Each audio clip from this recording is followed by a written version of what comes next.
Bagaimana kabarnya pada pagi hari ini? Alhamdulillah, masuk semua? Oke, silakan ketua kelas dipimpin doanya terlebih dahulu ya.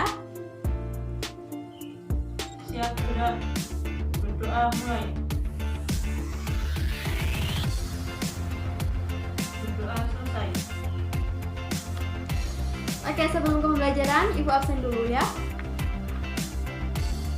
Arista Tika Pratiwi, Bayu Kurniawan, Cindy Eka, Dimas Antoro, Evi Makfiro. Baik, hadir semuanya ya. Oke, baik, kita mulai pembelajaran pada pagi hari ini dengan bacaan basmalah. Bismillahirrahmanirrahim. Masih ingat kemarin kita mempelajari materi apa? Oke, ya. Terus? Ya, terus? Oke, bagus. Oke, pada pagi hari ini kita akan mempelajari tentang kolonialisme dan imperialisme di Indonesia. Ada yang sudah baca materi pada pagi hari ini? Baik. Jika belum baca atau yang sudah baca, ini kita kasih gambaran terlebih dahulu ya.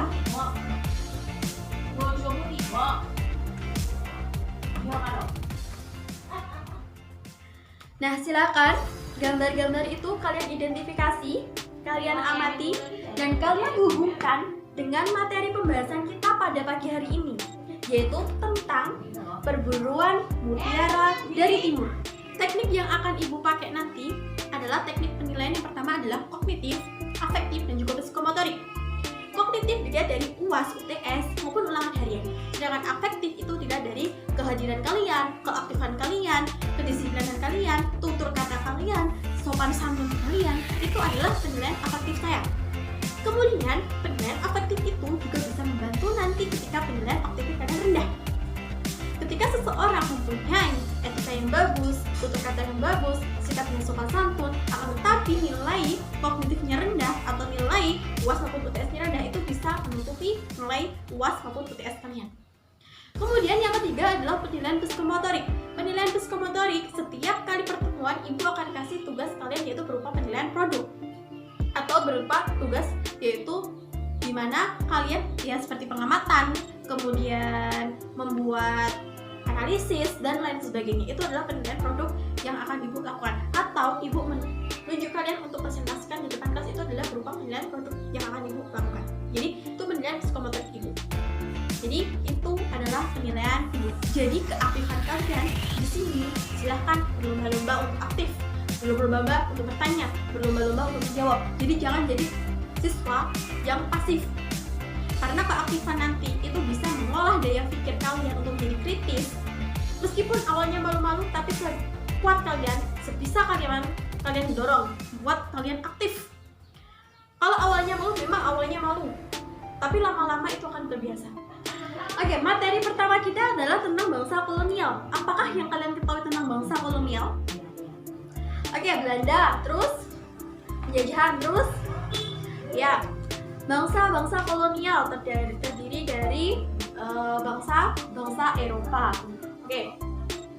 Kemudian jika dihubungkan dengan materi pertama kita, yaitu tentang perburuan mutiara dari timur, dengan gambar yang kalian sudah dapatkan, apa hubungannya dengan ini? Oke. Siapa ini tadi yang bilang?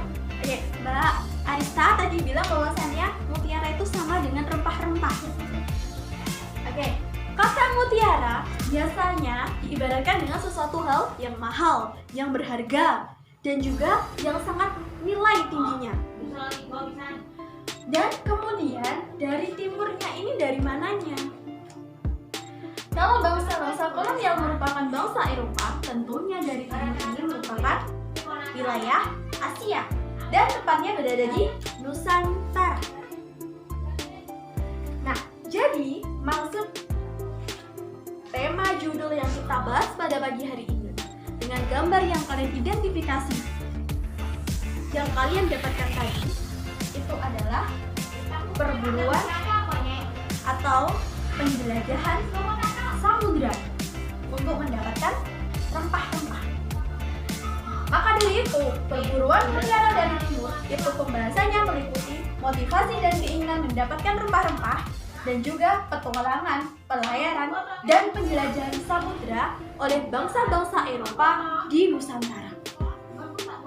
Yang pertama kita bahas terlebih dahulu adalah motivasi dan keinginan mendapatkan rempah-rempah. Apa motivasinya bangsa Eropa datang ke Indonesia untuk mendapatkan rempah-rempah ini? Yang pertama adalah bertujuan untuk menemukan dunia baru. Apa yang kalian ketahui tentang dunia baru? Planet baru, seperti itu? Tidak, akan tetapi dunia baru ini dimaksudkan dengan wilayah atau bagian dunia yang ada di sebelah timur atau wilayah sebelah timur. Yang dimaksud itu adalah timurnya Eropa sebagai penghasil bahan-bahan yang sangat digemari oleh bangsa-bangsa Eropa. Nah, bahan-bahan yang sangat digemari yang dimaksudkan di sini itu adalah rempah-rempah. Nah, rempah-rempah itu terdiri dari apa saja? Yaitu cengkeh, lada, pala. Itu dinamakan rempah-rempah yang sangat digemari oleh bangsa-bangsa Eropa. Orang-orang Eropa itu menyebut kepulauan Nusantara itu sebagai dengan nama Hindia, bukan dengan nama Indonesia ataupun tanah rempah-rempah. Lalu apa manfaatnya? Apa motivasi mereka untuk mengadakan perburuan atau penemuan dunia baru? Untuk mendapatkan dari rempah-rempah ini, apa sih kegunaan dari rempah-rempah ini? Yaitu rempah-rempah digunakan sebagai obat, pengawet, dan juga untuk bumbu masak. Itulah keinginan atau motivasi untuk mendapatkan rempah-rempah, motivasi dari bangsa-bangsa Eropa datang ke Indonesia atau datang ke Nusantara pada waktu itu. Kemudian yang kedua, tujuan atau keinginan bangsa-bangsa Eropa datang ke Nusantara itu tidak hanya terkait dengan penemuan dunia baru, akan tetapi terkait dengan cloth, glory, dan juga gospel. Apa yang dimaksud dengan cloth? Emas, ya. Apa yang di mana berburu untuk mendapatkan kekayaan atau keuntungan dengan cara mencari dan mengumpulkan emas, perak, kemudian bahan tambang dan lain-lain sebagainya. Jadi dimaksudkan emas di sini adalah sesuatu hal yang bernilai, yang berharga tinggi. Itu adalah tujuan bangsa Eropa datang ke Nusantara. Kemudian glory atau kejayaan diartikan di mana? Berburu, bangsa Eropa itu berburu untuk mendapatkan kejayaannya, kemudian superioritasnya dan kekuasaannya di Nusantara. Kemudian yang ketiga adalah gospel atau misi suci menyebarkan agama. Jadi selain terkait tujuannya adalah cloth ataupun glory, tetapi juga misi suci menyebarkan agama, yaitu gospel. Lalu bangsa-bangsa manakah yang mengadakan ekspedisi, petualangan, pelayaran, dan penjelajahan samudra menuju ke Kepulauan Nusantara? Yaitu yang pertama ada bangsa Spanyol. Bangsa Spanyol merupakan pelopor pelayaran dan penjelajahan samudra dalam mencari daerah penghasil rempah-rempah di wilayah timur. Lalu tokohnya siapa yang pertama kali mengadakan penjelajahan di wilayah Nusantara? Tokoh pertama kali yang menjelajah di wilayah Nusantara adalah Columbus. Pada waktu itu, Columbus mengadakan ekspedisi perburuan ke wilayah timur. Beliau mengajukan permohonan kepada ratu dan permohonannya pun dipersetujui, dan akhirnya beliau mengadakan ekspedisi di wilayah timur. Nah, pada waktu ekspedisinya, akhirnya Columbus itu berhasil menemukan daerah, di mana daerah tersebutlah yang mendorong para tokoh-tokoh lainnya untuk melakukan pula ekspedisi di wilayah timur. Nah, setelah Columbus kembali dan menyatakan beliau berhasil, pada sebenarnya Columbus itu baru hanya mencapai setengah perjalanannya saja, belum mencapai puncak di Nusantara. Dengan hal tersebut, Magellan terdorong untuk mengadakan penjelajahan pula ke wilayah Nusantara. Nah, akhirnya Magellan pun pergi berlayar ke wilayah Nusantara. Akan tetapi dalam tengah perjalanannya, beliau menemukan dunia baru. Dia menemukan wilayah baru yang kemudian beliau tempati dan dinamakan dengan Massawa. Akan tetapi hal tersebut mendapatkan pertentangan dari wilayah setempat. Nah, akhirnya akhirnya terjadilah pertempuran antara Magalhaens dengan wilayah setempat, dan Magalhaens pun terdesak dan meninggal dunia. Kemudian pelayaran pun akhirnya dilanjutkan oleh rombongannya dengan dipimpin oleh Sebastian Delfano. Pada tahun 1521, rombongan yang dipimpin oleh Sebastian Delfano itu sampai di Kepulauan Maluku, dan beliau akhirnya membawa uang dan kembali dengan penuh rempah-rempah.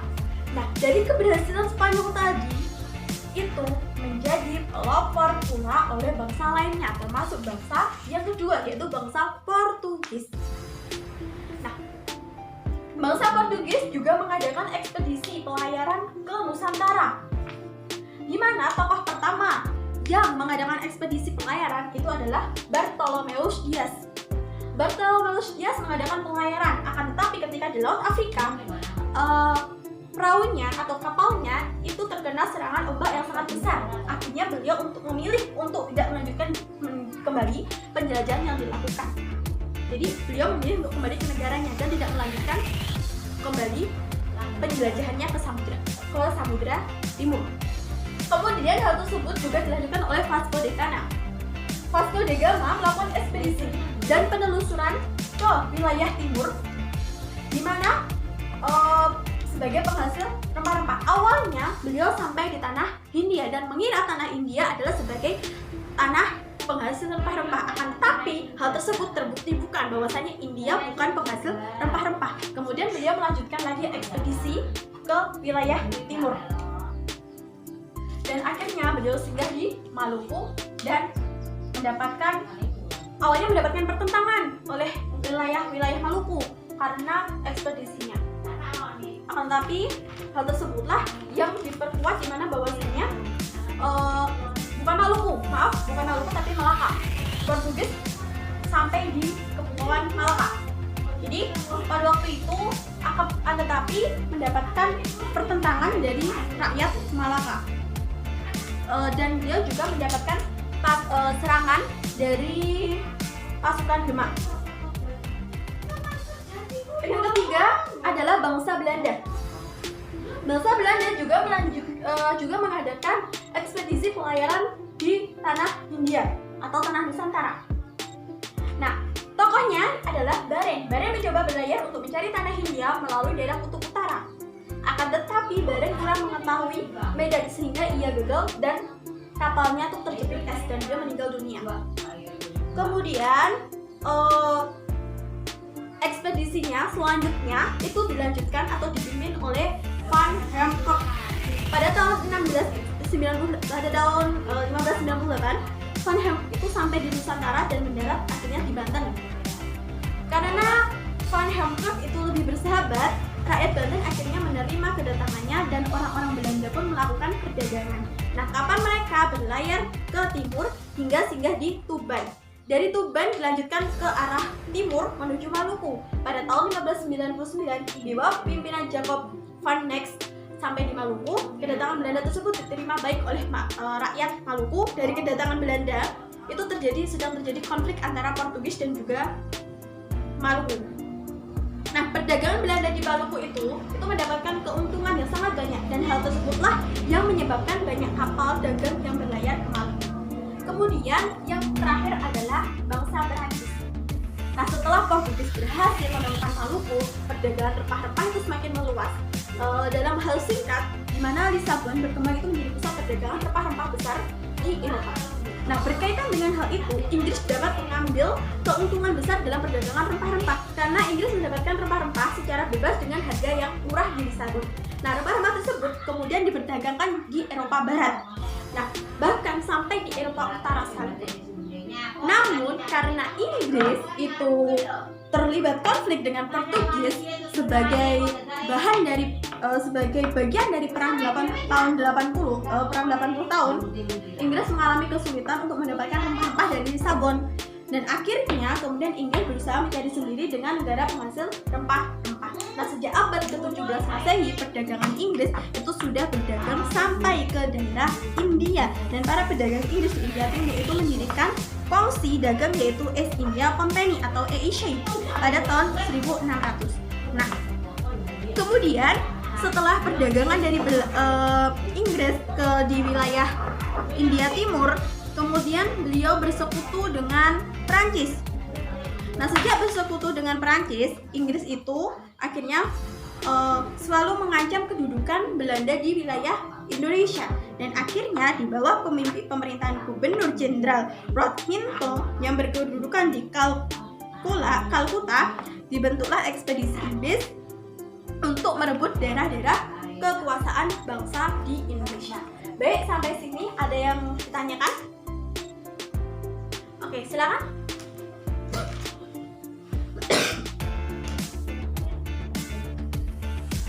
Mengapa? Dengan menguasai Malaka pada tahun 1511, Portugis memperoleh keuntungan. Ya, karena dengan menguasai Malaka, Portugis ini itu akan memperoleh keuntungan ada sebanyak dua. Yang pertama adalah Portugis itu akan menguasai jalur perdagangan yang penting di sebuah Asia, di wilayah Asia. Dan yang kedua, di mana Malaka itu dapat dijadikan sebagai batu loncatan, di mana dengan hal tersebut pihak Portugis dapat menguasai perdagangan atau jalur perdagangan rempah-rempah di Maluku. Terus, ada ditanyakan kembali? Oke, jika tidak ada yang ditanyakan, silakan bentuk kelompok menjadi 4. Saya kasih waktu 5 menit. Silakan dimulai.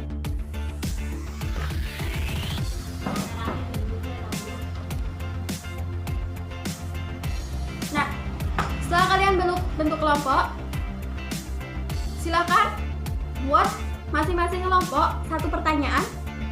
Diskusikan dengan kelompoknya. Saya kasih waktu 5 menit pula.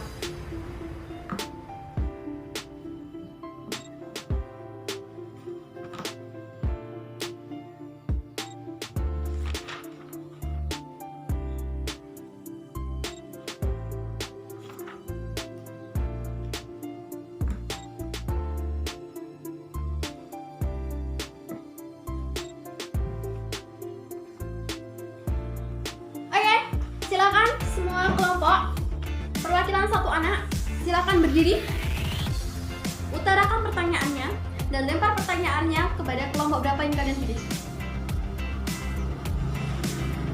Saya tunjuk yang pertama itu ada kelompok 3. Silakan utarakan pertanyaan kamu dan silakan tunjuk untuk kelompok berapa. Ya, untuk kelompok 1 silakan.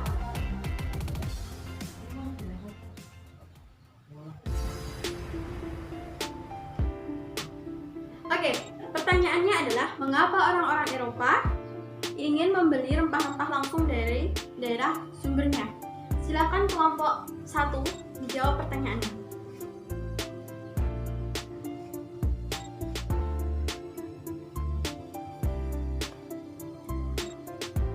Baik, menurut kelompok 1, bahwasannya orang-orang Eropa itu memilih datang langsung ke sumbernya atau memilih membeli rempah-rempah langsung ke sumbernya karena kualitasnya jauh lebih baik daripada melalui distributor dan harganya pun juga lebih sedikit miring daripada ke distributor.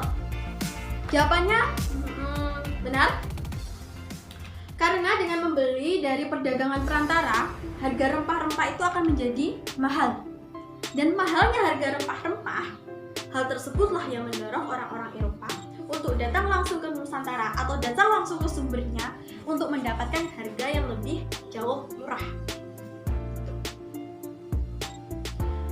Oke, diskusi pada pagi hari ini selesai. Dari kelompok 1, 2, 3, dan 4 sudah mengutarakan pendapatnya. Dari semua kelompok juga sudah mengutarakan jawabannya dengan baik dan dengan perspektif masing-masing. Silakan keluarkan kertas.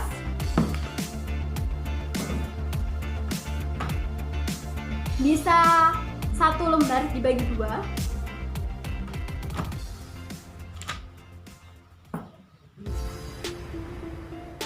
Oke, sudah.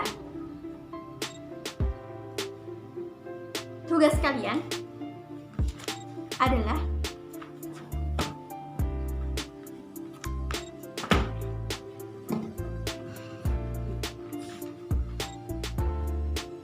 buatlah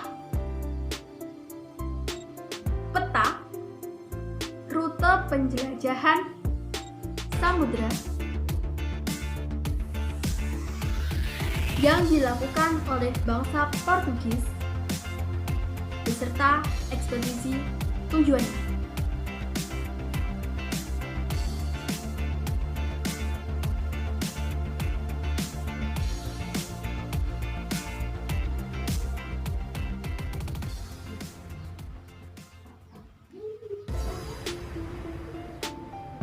Waktunya 7 menit.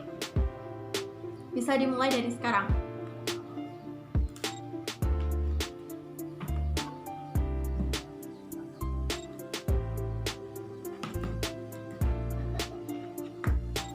Oke, waktu kalian sudah habis. Silakan dikumpulkan. Ketua kelas, silakan dibawa ke depan. Terima kasih. Oke, baik. Tugas minggu hari ini adalah kalian kan tadi sudah membuat Portugis. Sedangkan bangsa-bangsa Eropa yang mengadakan perjalanan samudra di Nusantara itu ada 4. Ada bangsa Spanyol, bangsa Portugis, Belanda, dan Inggris. Nah, tugas kalian kalau di sini kan hanya deskripsi saja. Jadi tugasnya adalah membuat rute perjalanan. Jadi rute perjalanannya itu harus runtut dari mananya. Satu kelompok terdiri dari 4-5 orang. Silakan bentuk sendiri. Dan silakan dikumpulkan sebelum jam 7 di meja saya hari Senin depan. Ada pertanyaan? Bisa diketik secara rapi. Kemudian kalian tahu kan, buat peta, ya ibaratnya itu peta lah gitu. Jadi tempat singgahnya tuh di mana. Nah, gambarannya seperti apa dulu. Baru bawahnya tuh ada deskripsinya. Kemudian tujuannya masing-masing setiap negara. Kan tadi yang sudah dibahas adalah bangsa Portugis. Sekarang adalah bangsa Spanyol, Belanda, dan juga Inggris. Jadi silakan di angan-angan sendiri bagaimana baiknya. Kertasnya A4, Times New Roman ukuran 12.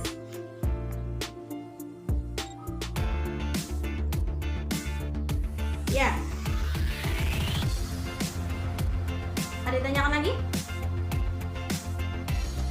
Oke, jika tidak ada yang ditanyakan lagi, baik, kita simpulkan materi kita pada pagi hari ini. Apa yang kita dapat simpulkan dari materi kita pada hari ini, yaitu perburuan mutiara dari timur. Bahwasanya Nusantara itu merupakan penghasil rempah-rempah. Indonesia kaya akan sumber daya alamnya.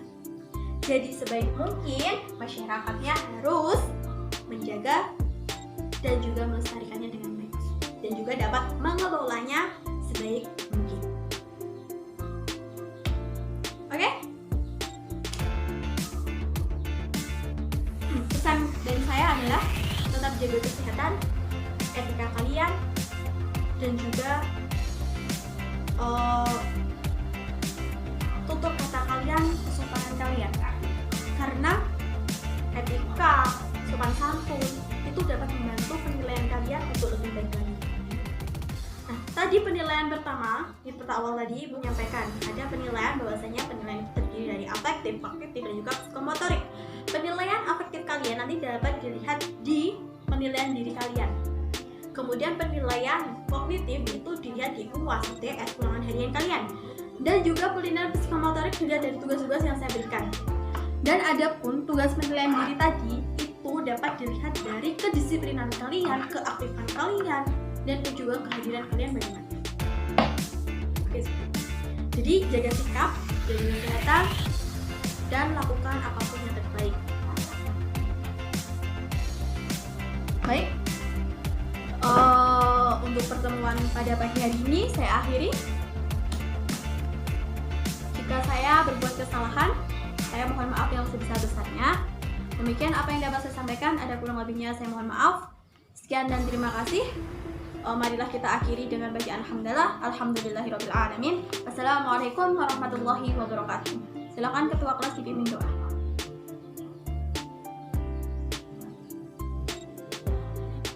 Amin. Sampai jumpa di lain waktu. Dan wassalamualaikum warahmatullahi wabarakatuh.